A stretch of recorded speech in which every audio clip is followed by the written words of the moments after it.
नमस्कार. आज आपण निर्मल देशी कॉटन 433 या कॉटनच्या प्लॉटवर आलो. तर हा एवढा चांगला दिसणारा प्लॉट भाऊचा आहे. नमस्कार दादा. तुमचं नाव सांगा.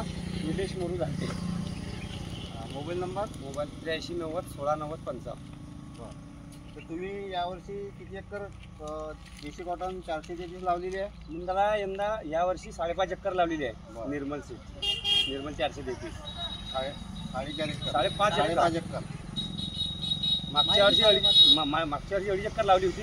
हां, ते उत्पन्न चांगलं झालं, त्याच्यामुळे मी यंदा 3 एकर वाढवली. बरं. मागच्या वर्षी तुम्हाला ॲव्हरेज म्हणजे किती झाली? मागच्या वर्षी 2.5 एकरात झाला 45 क्विंटल. हां, म्हणजे एकरी 17-18 17-18पर्यंत. तर आता यावर्षी तुम्ही 17 वाढवून घेतला. यावर्षी डायरेक्ट 3 एकर वाढवलं. म्हणजे जाळ्या पराठीचं यंदा तास बी नाही, एक झाड बी नाही आपल्यावर. देशी कॉटन कमी आहे यावर. हां, एक झाड बी नाही, पूर्ण बारीकच लावली. पूर्ण बारीक. तर या बारीक जे देशी कॉटन 433 आहे, या कॉटनबद्दल तुम्ही आमच्या शेतकरी बांधवांना, आता काही एरियामध्ये देशी कॉटन पेरत नाही, तर त्या लोकांना तुम्ही काय संदेश देऊ शकता?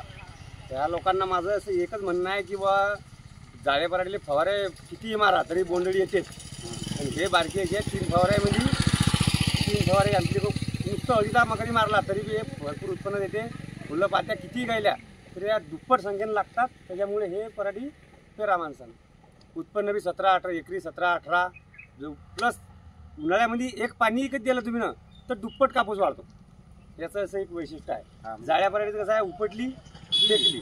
हिचं असं आहे, उन्हाळ्यामध्ये एक पाणी द्या, दुप्पट. तुम्हाला जर पहिला 18 झाला असेल तर डबल बी 18 होईल, म्हणजे होईल गॅरंटी आहे. म्हणजे तुम्ही वर्षभर हे याचा कापूस घेऊ शकता. याचा कापूस आम्ही म्हणजे जबरदस्तीने उपटतो. हे पराठी जबरदस्तीने उपटून किंवा आता चाला तयार करणं, नवीन पेरण्या. हा नवीन पेरण्या मे महिना लागते ना, तरी हे सगळं.